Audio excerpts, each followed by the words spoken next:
প্রত্যেকটা মালিক কোটি কোটি টাকা লোন আছে, সিন্ডিকেটরা। আপনারা এটা আইন করে দেন, আমরা সরকারি ভাবে এইটার টাকা সব সরকারিরে দেবো, ঠিক আছে? কোটি কোটি টাকা এই সিন্ডিকেট যারা তারা নিতেছে। কয়েক লক্ষ মানুষ না খায় মরবে স্যার, কয়েক লক্ষ মানুষ। এই পুরান ঢাকা সিটিটা প্রত্যেকটা বাড়িওয়ালারা একটা সামান্য একটা দোকান 15,000 20,000 টাকা ভাড়া রাখে, চাকরি দিতেছে না, হারে টাকা দিব না, কিচ্ছু দিব না। আপনারা বলেন, আপনারা বন্ধ করে দেন, আমরাও মানছি স্যার যে প্লাস্টিক অবৈধ, ঠিক আছে? না, আমাদের একটা ব্যবস্থা, আপনারা যদি রিকোয়েস্ট করেন আমাদের একটা ব্যবস্থা করবে স্যার। আপনারা আমাদের বন্ধু, জনগণের বন্ধু না আপনারা? আপনারা যদি এটা না বলেন, আপনারা তো করে দিয়ে গেছেন বন্ধু, তারা বেতন দিব না স্যার, কিচ্ছু দিব না। বা আপনারা, আমরা মানতেছি এটার কারণে আমাদের ক্ষতি হয় স্যার, আমাদেরও প্রচুর ক্ষতি হইতেছে। গত 1 নভেম্বর থেকে কি হয়েছিল?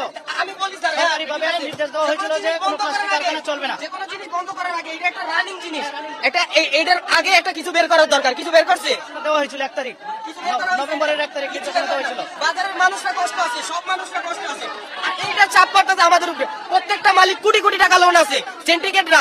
আপনারা এটা আইন করে দেন, আমরা সরকারি ভাবে এইটার টাকা সব সরকারিরে দেবো, ঠিক আছে? কোটি কোটি টাকা এই সিন্ডিকেট যারা তারা নিতেছে, আমরা তাদের দেবো না, আপনাকে দেবো। আপনারা এই ব্যবস্থা করে দেন, তারপর আপনারা কিছু বের করেন, এটা বন্ধ করে দেন, আমরা নিজেরা বন্ধ করে দেবো, ঠিক আছে? কয়েক লক্ষ মানুষ না খায় মরবে স্যার, কয়েক লক্ষ মানুষ। এই পুরান ঢাকা সিটিটা প্রত্যেকটা বাড়িওয়ালারা একটা সামান্য একটা দোকান 15,000 20,000 টাকা ভাড়া রাখে, 2 লাখ 3 লাখ টাকা অ্যাডভান্স রাখে স্যার। কি কারণে? আমাদের এই জিনিসটা অবৈধ, যা খুশি তাই করতেছে প্রত্যেকটা বাড়ি। ছোট্ট একটা বাসা 5,000 6,000 টাকার নিচে স্যার বাসা ভাড়া পাওয়া যায় না। আমরা এটা কইরা খাই স্যার। মানে আপনারা যদি চান আমাদের পেটে লাথি পারবেন, আপনারা নিয়ে যান স্যার, আমাদের সবাই নিয়ে যান, সমস্যা নাই। আপনারা নিয়ে যান, আমরা নিজে না খায় মরে যাবো। ওই বাচ্চা কাচ্চা স্যার একবারে আল্লাহ রাস্তায় কি করে দেবো, সমস্যা নাই। আপনারা আমাদের নিয়ে যান, সবাই নিয়ে যান, ঠিক আছে স্যার? একটু মুখের দিক চান স্যার, আপনারা একটু মুখের দিক চান, আপনারা একটু মুখের দিক চান।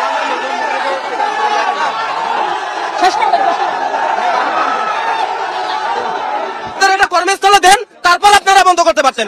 আপনারা একটা আমার কথা শোনেন, এটার পরবর্তীতে আগে একটা কিছু বানান, ওইটা বাজারে বের করেন, তারপরে এটা আপনি কোন জায়গায় দেখেন? আপনারা যে সরকারি আইনের লোক, আপনাদের বাসায় পলিথিন পাওয়া যায়, আপনাদের বাসায় পলিথিন পাওয়া যায়। যদি আপনাদের বাসায় না পাওয়া যায় তো এটা বন্ধ করতে পারতেন। আপনাদের এই যে আপনি যে জামাটা গায়ে দিয়ে রয়েছেন, এটা প্লাস্টিকের এই যে বুতাম, এই যে স্যার, এই ছাড়ের এই যে প্লাস্টিক পুরানা মোবাইল সবকিছুই তো। আপনারা প্লাস্টিক বন্ধ করবেন কিসের জন্য? প্লাস্টিক আপনার কি করছে বলেন? হ্যাঁ, আমরা কথার কথা এই বউ বাচ্চা নিয়ে অনেক কষ্টে আছি, আমরা চাই না, আমাদের আমরা চাই না, সমস্যা না, আমরা চাই না প্লাস্টিক থাক, কিন্তু আমাদের একটা কর্মস্থলে দেন, আমাদের একটা চাকরি দেন, আমাদের একটা চাকরি দেন, আমাদের একটা করে তারপর আপনারা বন্ধ করেন, নাইলে বন্ধ করেন না।